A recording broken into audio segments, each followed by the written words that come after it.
Okay, so let's continue. So with Davit Harutyunyan from Santa Barbara, who will speak about rigidity of thin films, please. Thank you. So I'm glad I have only 20 pages. I will be able to finish on time.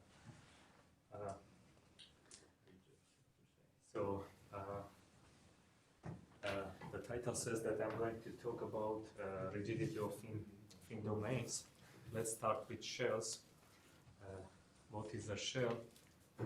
So given a smooth compact surface and the small parameter h, you can take the normal. You can take the normal to the surface and the h half neighborhood in the normal direction of the surface. You get a shell of thickness h. Right, and this is a picture. So a thin domain is roughly speaking a shell with non-constant thickness. So the shell here has constant thickness h. A thin domain is basically a shell with non-constant thickness, which is instead of taking constant thickness, going h half in both directions, you just go. So you take two positive functions depending on h, Lipschitz functions, between some constant c1 times h and c2 times h, and so that the gradients are also bounded by another constant times h.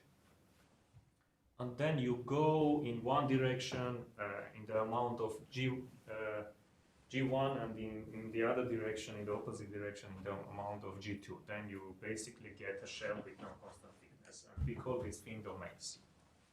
Okay, again, you have a smooth surface so that you have the normal, and you have two functions of order h, so that the gradients are also of order h. When h goes to 0, you don't get rough oscillations. So this thing is we call it a thin domain. It's a shell with non-constant thickness, and the goal, so the general goal, the main goal is finding the rigidity, the geometric rigidity of a given thin domain. So I will define what that means.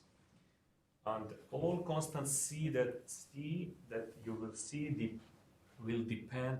So assume we are given this family of functions G1 and G2h, and the fixed surface S, and h goes to 0. We want to understand the rigidity. So all constants c that you will see will depend on this constant c1, c2, and c3, and also on this mid-surface parameters S.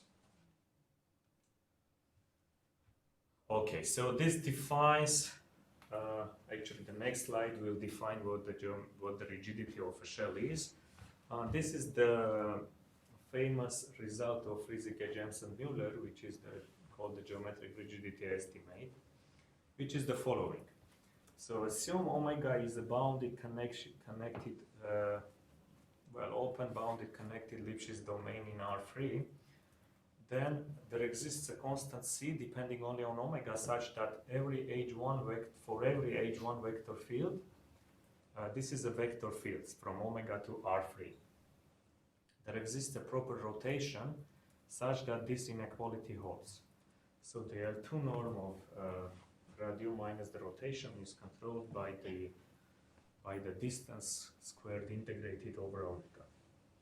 In particular, this implies that, for instance, if you have an h1 vector field defined in omega is connected, simply connected,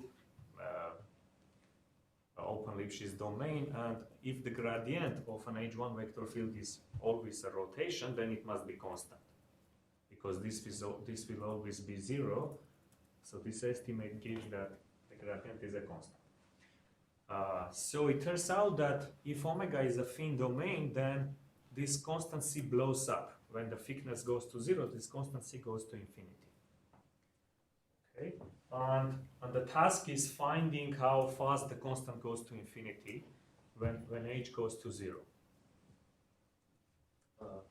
Okay, so that problem has been solved by Friesecke, James, Mueller when omega is a plate. When omega is a plate means it is just planar domain, it's the edge half neighborhood of a planar domain, no curvature. It has zero curvatures. Then it has been solved. So the asymptotics of the constant is just c over h2, which is just h minus 2. Okay, so that, and this is sharp. And so we are interested in the best constant in terms of asymptotics. This is optimal. C over h2 is optimal for plates.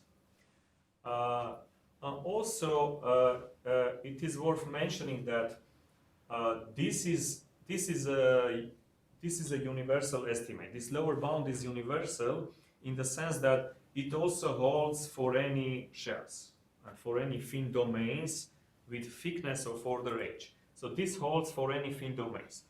What they proved is that James Mueller first proved this for plates, and then in this a year later they proved it for shells. The same estimate. But the point is, it may not be optimal for general shells. Okay, so it is optimal for plates. You can, so the lower bound, the ansatz free lower bound holds, and you can build an ansatz. You can build a family of ansatzes so that you get this constant. Okay, over that sequence. Okay, so the linearization of this estimate this estimate around the identity matrix. So you are taking grad u minus a rotation. You can always rotate the grad u so that the closest rotation is the identity, right? So here you can rotate the grad u by this rotation, by the closest rotation, and this does not change, and this length does not change. You can assume that the closest rotation, given a function u, a vector field u, you assume that the closest rotation is the identity, and then if the closest rotation is the identity, you can linearize this, assuming it is uniformly close to the identity, you linearize this around the identity. If you linearize that around the identity, you get Korn's first inequality, which is much more older than like 100 years older than the geometric rigidity estimate, which is the following. This is basically, again, the linearization of the geometric rigidity estimate around the identity, which is the following. So there exists a constant C1. This is Korn's first inequality. There exists a constant C1 depending only on omega, such that for any vector field, H1 vector field, there exists a skew-symmetric matrix such that this holds. Okay, so you subtract a skew-symmetric matrix instead of a rotation. This has to do with the fact that the space of skew-symmetric matrices is the tangent plane to the rotation group at the identity. E to the skew-symmetric matrix power gives you an identity. Is controlled by this symmetrized gradient, L2 norm. So these are the L2 norms. Actually, the whole thing works for any p bigger than 1, but the p equals 2 is the interesting one in elasticity because you have quadratic growth there in elasticity. So this was proven by Korn, introduced by Korn in 1908, and this is the symmetrized gradient, which is the strain in linear elasticity. Korn's first inequality with boundary conditions. There is also the analog of this with boundary conditions. Imagine you impose Dirichlet boundary conditions on some part of the boundary of omega with relative positive measure, and then again, so this V is a subspace of H1 omega from omega to Rn. If omega is in Rn, from Rn to Rn, right? Omega to Rn. That identifies the boundary conditions. You impose zero boundary conditions. Okay, so you get a subspace, and then there exists a fixed constant depending only on omega and the boundary conditions, such that this inequality holds. You don't subtract any skew-symmetric matrix. It is zero now. In the presence of zero boundary conditions on some part of the boundary of omega, the skew-symmetric matrix is zero. Okay, then this holds. And the Korn second inequality, these two first inequalities with boundary and without boundary conditions are traditionally proven by using this one, Korn's second inequality, which has no boundary condition. So there is no condition imposed on U. It is just an H1 vector field. Okay. So there exists a constant C2 depending only on omega such that any H1 vector field satisfies this inequality. Okay. You also add the norm of the vector field. Again, coming from 1908. So what is the relation? Well, the relation I told you, the relation between the geometric rigidity estimate and Korn's first inequality is that Korn's first inequality is the linearization of the geometric rigidity estimate around the identity. So it is believed that the geometric rigidity, this is a conjecture actually, the geometric rigidity estimate and Korn's first inequality with or without boundary conditions are asymptotically equivalent as for thin domains. Now imagine omega is a thin domain, and we know for plates the best, we are interested in the best constant, okay? In the asymptotics of the best constant. So for plates we know it is H2 minus 2, and we would like to understand the asymptotics of that for any given, for any shells. It is believed that imagine you have that this constant, so omega is a thin domain, and this constant depends on H. Blows up, it will blow up when H goes to 0, also for thin domains. So it is believed that the constant in the geometric rigidity estimate and in the Korn's first inequality, they have the same scaling as H goes to 0. They are asymptotically equivalent. Actually, this implies this. If you have an ansatz-free lower bound for the geometric rigidity estimate, because this is the linearization of this implies this. The opposite way is, the opposite direction is open. So if omega is not a thin domain, then actually they are equivalent. I mean, if omega is not a thin domain, then both constants are O big 1. You don't care. I mean, O big 1 and they are both O big 1, they are equivalent asymptotically. There is no asymptotics even there. But if omega is a thin domain, thickness going to 0, then this is open. But people believe that this is the case, and this is proven. The equivalence, the opposite direction is proven for plates, for example, that Friesecke, James, and Mueller did. Actually, they derived this also using this. Okay, they have a lot. There is a lot of components in the proof, and one of the components is this: that they use Korn's first inequality and localization. The localization only works for plate. Well, it works for any shells, but it does not give you the optimal scaling. Whenever you use localization, and the main difficulty is there actually. You cannot look. Once you use localization, you cannot get better than H2 minus 2. And there is okay. I will tell you more about that. That's why the difficulty is there. You cannot use localization to prove this equivalence. Okay. So the conjecture is the following. Assume the mid-surface S is C2 connected and compact open. Well, compact, right? So we also include the boundary. And assume some parametrization conditions, which I don't have explicitly here, which is not so important. And let K be the Gaussian curvature of S. Then, if the Gaussian curvature is positive, now we are conjecturing on the geometric rigidity of a thin domain with mid-surface S. If the Gaussian curvature is positive, then actually the constant changes from H2 minus 2 to H2 minus 1. So the positive Gaussian curvature shell is the most rigid. If it is negative throughout S, then it changes from minus 4 over 3. If it is 0, but it is not a plate, which means it is 0, so one of the principal curvatures is also always 0, the other one is always positive or negative, depending on from which side you look at it, right? You can always assume positive. Then, okay, this is a typo, this has to be minus 3/2.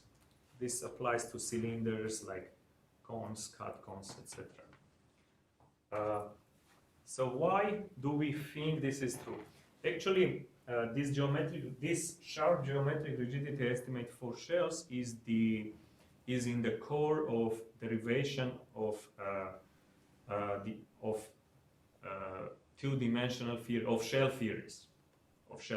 Once you have that for a certain energy scaling, you get compactness for the sequence, and you derive you get then strong convergence for the gradient. So you get strong convergence in W12 for the whole sequence, and then you derive a shell theory, limiting shell theory.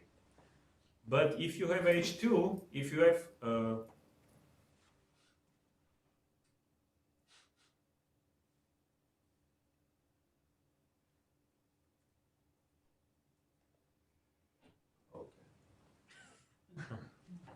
so if you have H minus 2, imagine that you have H minus 1 instead of H minus 2. Then you get a bigger range where you can do your analysis, because H minus 1 is better than H minus 2. And there are some open ranges in that theories, in the Friesecke James Mueller shell theories. There are still some open ranges where the gamma limit is not understood. And of course, for example, if you assume a priori that your shell has a positive curvature, then you just close that range. Or so the length of the range, if I'm not mistaken, is 1/3. Okay, so and this gives you an additional length 1. So you will close the range, and this will close the range too, and this too. So if you prove this, then you get complete shell theories. The ranges that are open in these theories, you will be able to close, because these are improvements at least by 1/2 in the geometric rigidity estimate. So why do we think these are true?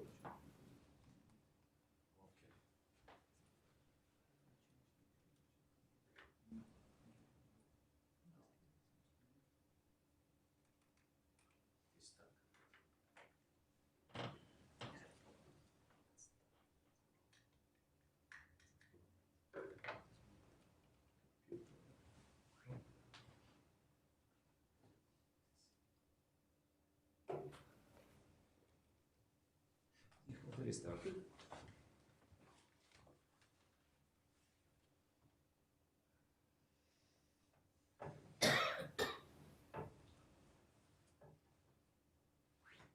Should be happy with full screen first. Yes, exactly. Let's close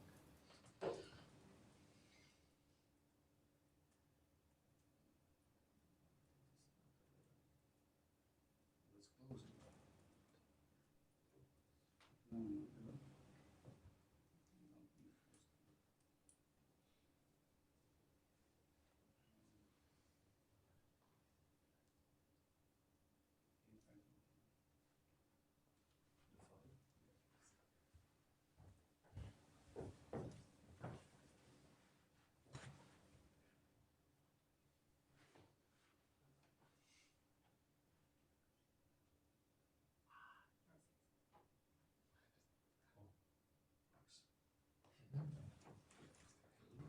Thank you. Sorry about that. So the evidence for that, to think that the conjecture is true, are the following results. Now, as I told you, it is believed that the geometric rigidity estimate is asymptotically equivalent to Korn's first inequality, without boundary conditions. If you have a shell, then you impose boundary conditions only on the thin face. You don't impose on the faces, but only on the thin part. Otherwise, you will get O big 1. Okay.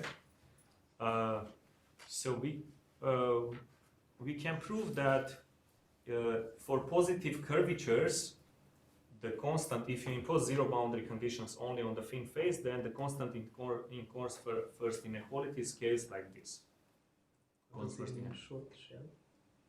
Sorry? What does it mean short shell? Oh, short shell means, actually it was extended already. Short shell means, so in one direction, in one principal direction, it is not very big, like in one principal direction it is O big 1, and in the orthogonal principal direction it is independent of age but small enough. So like it depends on the curvature. It may be 1 over the curvature. So the sphere is there? Or? The sphere, a cut sphere will be there, just all cut sphere, but already. So this is the older one. The new one it is done for any positive curvatures. So this was a technical assumption in the first work. Now it is done for anything. Okay, so it is a case like that. For if you impose 0 or periodic boundary conditions on the thin face. For negative curvatures, it scales like this, and the ansatz comes from 2001. Actually, these scalings came from 2001. So this guy built ansatz for only ansatz for giving this h-1, h-4/3, but they didn't have the lower bound. Of course, this is the harder part, but I believe the ansatz for this was very hard to construct, because still I don't understand how they managed to construct the ansatz. I will show you for -4/3. For -1 it is not difficult. It is a Kirchhoff-like ansatz. But for this, I believe if I didn't know this, I would never prove the lower bound and the ansatz, because it is ingenious. So the ansatz for -4/3. And in the case of cylindrical shells or cones, it is h to 3/2, and we proved it with Yury Grabovsky. Okay, and all these ansatz also work. If you have an ansatz for the linear as the inequality, then the same ansatz works for the geometric rigidity estimate, because you have an ansatz for the linearization. You just take, the ansatz is u, you just take identity plus epsilon times u, vector field, and this will be an ansatz for the, work as an ansatz for the geometric rigidity estimate, no linear. Let epsilon go to 0.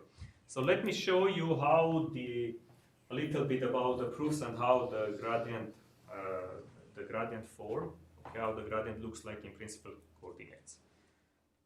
So assume theta and z. So we parameterize the shell in the normal and in the principal directions, in principal coordinates. Theta and z are the principal directions, and r is the normal direction. So assume we have an interval in one of the principal directions and another interval changing in the z principal direction, orthogonal principal direction. So this is the metric. We denote by kappa, z, kappa, theta the principal curvatures, and this is the Gaussian curvature. These are just assumptions. So this assumption, for example, means that the infimum, so the shell does not get very sharp anywhere. So it is not a sharp shell, otherwise the rigidity would change. This means just, well, this is a Lipschitz function, this is given. And well, this is given, these two are given, just I have them here because z is assumed to be a Lipschitz function, and this just means it does not get very sharp, it does not have sharp angles. And this is how the gradient looks like in these linear inequalities. We prove these Korn inequalities using doing the analysis in the local coordinates in principal directions. And so the advantage of that, at least in this linear case, was that you explicitly see the curvatures appearing in the gradient. Okay, so which is, for example, here kappa theta, kappa z, etc. So the curvatures appear explicitly in the gradient, and also some other things appear, but then you can use the condition that the curvature is positive or negative. And who is that? Sorry, A was the metric of the parameterization. So AZ is the partial derivative with respect to z, one direction, A theta is with respect to the orthogonal direction, and this is then the second derivative. So this comma means derivative. So this is the second derivative, and we assume that the surface is C2, everything is bounded, C2 compact. So the ansatz for negative curvatures is here. Just need 5 minutes to finish. For negative curvatures is this. So you, in the first coordinate, you take a function w. In the second coordinate, assume w, v, and s are smooth functions. So w, v minus 1, you take this ansatz for the second coordinate and this for the third coordinate. Then we have to identify what w, v, and s are. So assume f solves this transport equation. This is a transport equation for negative curvatures, actually, because it can be written without these squares if the curvature is negative. These two have different signs. And assume n is the this is a typo. This must be h is the whole part of 1 over h2 minus h2 minus h2 minus 1/3. Then one takes this w, v, and s. Taking this w, v, and s and plugging them in here, where f comes from here, you get the ansatz for h2 minus 4 over 3. For positive curvatures, it is, as I told you, it is not difficult, so just this kind of thing works, giving h2 minus 1. And so another progress is the following in the linear inequalities. So we have been able to prove this Korn's interpolation inequality. So far, we had two inequalities: Korn's first inequality and second inequality. And this interpolation inequality holds for any with a fixed constant depending only on the mid-surface, no h, for any h1 vector fields with no boundary conditions, nothing, just any h1 vector fields. What does it mean? So this is u times the normal, so this is the normal direction, the norm, and this is the symmetrized gradient, and you have the vector field here, you have the symmetrized gradient. Why do I call this interpolation inequality? Because this is between the first and the second inequalities. For example, this implies the second inequality. You just do Cauchy here. And I will tell you why I call this universal, because I believe there is no better scale. This is the leading term in the inequality, as you see. You cannot get better, at least for positive and negative, and in these main situations, positive, negative, 0, one curvature, not 0. So we have that the ansatz give equality here. Okay, so you cannot do better than this, and you can use this to prove Korn's first inequality. So this means given this inequality, again, so it is sharp for positive curvatures, negative curvatures, and the 0, as you can check by the ansatz suggest. And once you have this and you want to prove a Korn inequality, Korn's first inequality, you only need to estimate this vector field. Okay, you already have the interpolation inequality. You already have estimated the gradient in terms of the vector field and the symmetrized gradient. Now, from now on, if you want to estimate the gradient in terms of the symmetrized gradient, you don't have to do that. Just use this inequality and only estimate the vector field. Okay, this reduces the complexity of the problem. Also, in the linearized case, I have a similar thing at the analogous inequality in the rigidity estimate, which is in my last slide I will show you. But also, this also shows.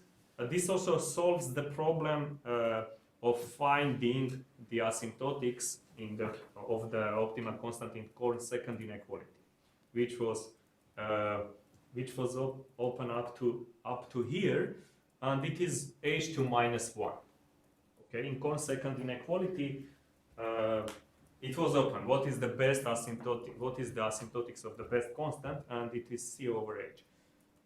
Okay, it is h2 minus 1, and the ansatz is just this for both. Okay, this gives equality for both for any shells with no curvature restriction.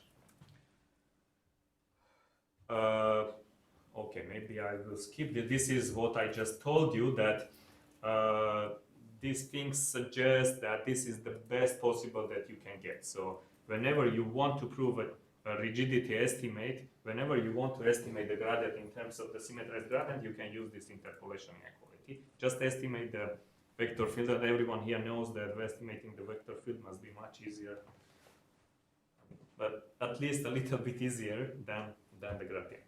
We have one derivative less. Okay, these are some lemmas, and the nonlinear analog is the following. So of the interpolation inequality, assume the same thing, that S is open, connected, sorry, S is open without the boundary. So S is compact connected, C2. Then there exists a constant C such that for any vector field, for any rotation and any constant, for any constant rotation and for any constant B, you have this inequality. So you are estimating the gradient minus the rotation in terms of just this u minus rx minus b and the distance. Okay, this means if you want to find the minimal value of this and estimate it in terms of this distance, which is the geometric rigidity inequality, you only need to prove the Poincare-like inequality for this. Okay, you only need to estimate, to choose your rotation, and then to normalize it to 0, right? If you have the L2 norm to the 0 mean, by choosing B, you choose the closest rotation, you choose the B to normalize it, and only estimate this in terms of this. And the answer suggests that this is the best that you can get, right? So from now on, you want to prove any rigidity estimate, one well rigidity estimate, you only need to estimate the vector field minus a rotation, minus a rigid motion. Thank you. Thank you. Questions? You asked, I think you got a bit confused with the slide when you introduced so that was coordinate. So that R, the R is extrinsic coordinate, and then the Z and the theta are intrinsic coordinate. Here I have this in Euclidean coordinates. No, the other one. Here? Yeah, there. So for example, in here, the R is the extrinsic coordinate. Yeah, R is the orthogonal. orthogonal. It depends on how you embed your thing into your, right. I mean, the condition that you had a like intrinsic condition, but then somehow all of these equations, it also depend on how you embed your surface into R3, isn't it? So if you have negative coverage, you shouldn't have uniqueness in embedding. So does that cause any trouble? No, you just assume that it is C2 in that coordinates and you get an estimate, right? And the constant that you get this estimate, and this, sorry, you get this estimate, you choose one parameterization, right? You get, you choose just one parameterization. For S, it does not depend on H. And you get this estimate where C depends, of course, on the parameterization. But once you have chosen the parameterization, it is already fixed. Maybe you can get a better constant C, which is not so interesting actually, but maybe you can get a better C by choosing, yeah, if it is, you are right. If it is not unique, you may get a better C by choosing a different parameterization, but it is not so important. You have just chosen one and fixed your constant C. It depends on the parameterization, right? But it does not depend on H. Then what matters is when H goes to 0, what happens to the asymptotics. It is still C over H, right? C is fixed by the parameterization.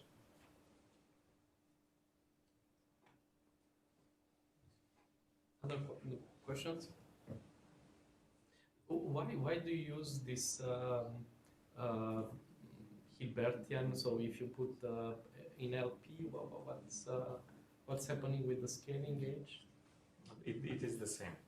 If you put in So LP, so you just have the P norm here squared, P norm here, P norm here, P norm here, P norm. Everything squared, not to the Pth power, but everything squared, and this H is the same. Not what P would have worked. This is the case when P equals 2. This is the L2 norm, but this holds for the P norm too. But you just put the p norm here, and this h does not change. It is the same h. Imagine you have the p norm here, but the square does not become p. It remains the square. Well, but can you do it for p equal to 1? Oh, for p equal, no. It is not. For p Yeah, equals that was to the 1. thing. Sorry, for p You equals have to to 1, stay it is away not from true. 1, yeah. No, you have a weak type estimate Yeah. for p equals to. I didn't do it. Maybe this one.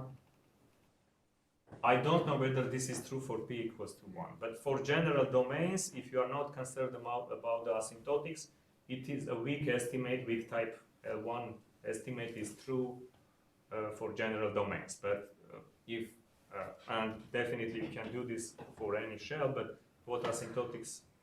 I am not sure if I will get if this is the correct one or not. But p bigger than 1, this is proven. Other questions? No, let's thanks to all speakers.